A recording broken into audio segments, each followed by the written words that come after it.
எல்லாருக்கும் வணக்கம். கடைசியாக நம்ம அருக்காணி ஒரு கிராமத்துக்கு போகிறா அப்படிங்கிறதோட முடிச்சிருந்தோம். இன்றைக்கி வாங்க அந்த கதையோட தொடர்ச்சியை பார்க்கலாம். அந்த கிராமத்து மக்கள் எல்லாம் இவளை பார்த்துட்டு ஒரு பெண் துறவின்னு நினச்சி இவளுக்கு மரியாதை கொடுக்குறாங்க, தங்க இடமும் தராங்க. இவ அங்கே இருக்கிற பசங்களுக்கெல்லாம் நல்ல நல்ல கருத்துக்களை அழகாக பாடல்களாக பாடி அவங்க மனசுல இடம் பிடிக்கிறான். இப்படியே சில காலம் அங்கே தங்கி அரசனை வேவு பார்த்து அங்கே கிடைக்கிற தகவல்களை எல்லாம் ஒரு ஆள் மூலமாக விசாகனுக்கு அனுப்பிட்டு வரா. கொஞ்ச காலம் இப்படியே போயிட்டுருக்கு. ஒரு நாள் அருக்காணி ஒரு காட்டு பாதை வழியாக போயிட்டுருக்கும்போது ஒரு மரத்தில் இருக்கிற மலர் இவள் கவனத்தை ரொம்பவே ஈர்த்தது. ஆடு மாடுகளுக்கெல்லாம் தழை ஒடிக்க மரம் ஏறி பழக்கம் இருந்ததுனால அந்த மரத்தில் ஏறி மலரை பறிச்சா என்ன அப்படிங்கிற எண்ணம் வரவே அந்த மரத்தில் ஏறுறா. ஏறும்போது அதன் உயரம் இவளுக்கு தெரியல. அந்த மலரை எப்படியாவது படிக்கணும் அப்படிங்கிற ஆவலில் மரத்தில் ஏறி உயரத்துக்கு போகிறான். அந்த பூவை பறிச்சுட்டு கீழே பார்க்கும்போது தான் அவளுக்கு ரொம்ப பயமாக இருக்குது. நாம் ரொம்ப உயரத்தில் இருக்கோமே, எப்படி இறங்க போகிறோம் அப்படின்னு பயத்தோட யாராவது உதவிக்கு வராங்களா அப்படின்னு பார்த்துட்ருக்கா. அப்படி பார்த்துட்டு இருக்கும்போது தான் அந்த இடத்துல அகில்புரி அரசன் அகிலேந்திரன் குதிரையில் வராரு. அதை பார்த்தா இவளுக்கு இந்த நேரத்தில் இவனா வரணும், வேற யாராவது வந்திருக்க கூடாதா, இவன்கிட்ட உதவி கேட்டால் செய்வானோ மாட்டானோ அப்படிங்கிற எண்ணெயெல்லாம் வருது.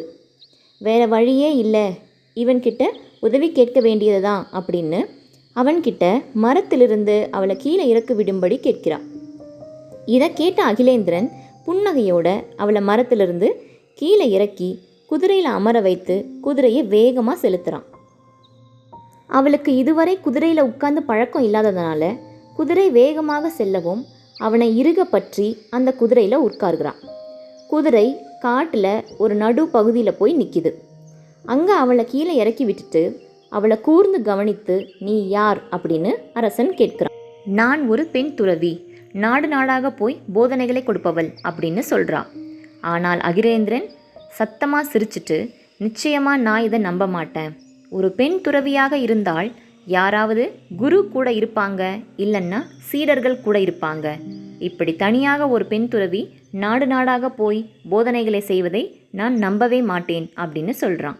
இதை கேட்டதும் அவளுக்கு பயமாக ஆரம்பிக்குது. நீ உண்மையை சொல்லாவிட்டால் இந்த காட்டிலேயே நிற்க வேண்டியதுதான் அப்படின்னு அகிலேந்திரன் சொல்கிறான். கொஞ்ச நேரத்திலேயே தூரத்தில் ஒரு புலி உருமும் சத்தமும் கேட்குது. அவள் நடுநடுங்கி போறா. அதைவிட பலமாக அவனுடைய அதட்டலும் அதிகாரமும் தொடர்ந்துக்கிட்டே இருக்கு. வேற வழியே இல்லாமல் அவள் வந்த காரணத்தையும் அங்கே சொல்லிகிட்ருக்கா. விசாகன் அவளை அனுப்பியதையும் அந்த நாட்டு அரசருக்கு உங்களை பற்றிய தகவல்களை சொல்லிட்டு இருக்கேன் அப்படின்னு சொல்லிகிட்ருக்கா. இதையெல்லாம் கேட்டுக்கொண்டிருந்த அகிலேந்திரன் அவளிடம் நீ இந்த நாட்டுக்கு வந்த நாள் முதலாக உன்னை நான் கண்காணிச்சிட்டு தான் இருக்கேன். உன்னோட நல்ல குணமும் மக்கள்கிட்ட நீ பழகும் விதமும் உன்னோட கருத்துள்ள பாடல்களும் என்னை ரொம்பவே கவர்ந்தது. உன்மேலே எனக்கு காதலும் இருக்கு அப்படின்னு காதல் பார்வையோட அவள் சொல்கிறத கேட்டு அருக்காணி திடுக்கிட்டு போறா. அவன்கிட்ட விசாகனோட காதலிதான் நான் எப்படி உங்களை காதலிக்க முடியும் அப்படின்னு பதில் கேள்வி கேட்கிறா. இதை கேட்ட அகிலேந்திரன் வியந்து போகிறான். என்னது, விசாகனோட காதலியா? அந்த மந்திரி விசாகனை பற்றி எனக்கு நல்லாவே தெரியும். அவன் சரியான சுயநலவாதி, காரியவாதி. அவன் உன்னை உண்மையாக காதலிச்சான்னா என்னால் நம்பவே முடியாது. உன்னை இவ்வளவு காலமாக பிரிஞ்சு இருக்கான்னா அவன் நிச்சயமாக உன்னை மறந்திருப்பான் அப்படின்னு சொல்கிறான். இதையெல்லாம் கேட்ட அருக்காணிக்கு பயங்கர கோபம் வருது. நீங்கள் என்ன சொன்னாலும் விசாகன் நிச்சயமாக எனக்காக காத்துக்கிட்டு தான் இருப்பார். அது எனக்கு நல்லாவே தெரியும். நான் அவரைத்தான் காதலிக்கிறேன் அப்படின்னு உறுதிப்பட சொல்லிட்டு அங்கே இருந்து போக முயற்சிக்கிறான். அவளை தடை செய்து நிறுத்துகிறான் அகிலேந்திரன்.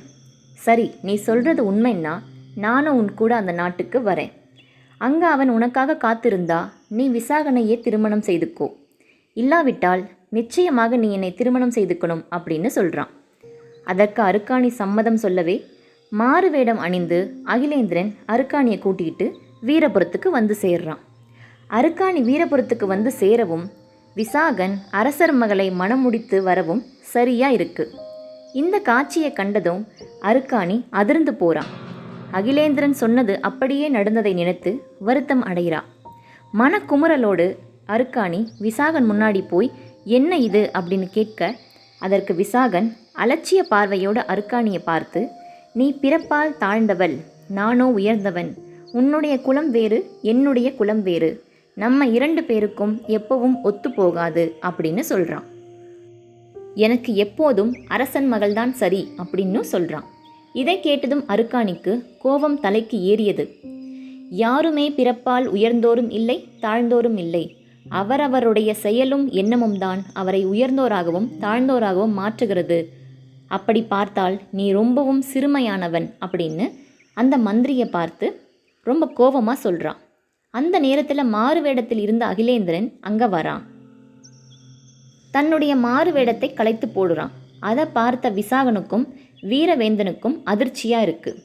அப்போ அகிலேந்திரன் தன் கையோட கொண்டு வந்திருந்த மாங்கல்யத்தை அருக்காணிக்கு கட்டுறான். அதன் பின் விசாகன் கிட்ட, ஆமாம், அருக்காணி உனக்கு தகுதியானவள் இல்லைதான். ஏன்னா நீ ஒரு மந்திரி.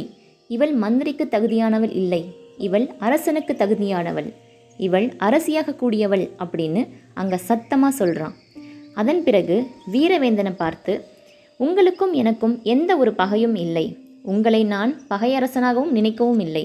அதனால் இனி என்ன எதிரியாக பார்ப்பதை நிறுத்துங்க அப்படின்னு சொல்கிறான். அதன் பின் அருக்காணியின் கையை பிடித்து அகிலேந்திரன் அவளை ராணியாக அகில்புரிக்கு மிகுந்த ஆரவாரத்தோடு கூட்டிகிட்டு போகிறான். இந்த கதையில் விசாகன் அருக்காணியின் உண்மையான அன்பை தன்னுடைய ஆதாயத்துக்காகவும் சுயநலத்துக்காகவும் மட்டும்தான் பயன்படுத்துகிறான். இது மாதிரியான ஆட்கள் இன்னமும் இருக்கத்தான் செய்கிறாங்க.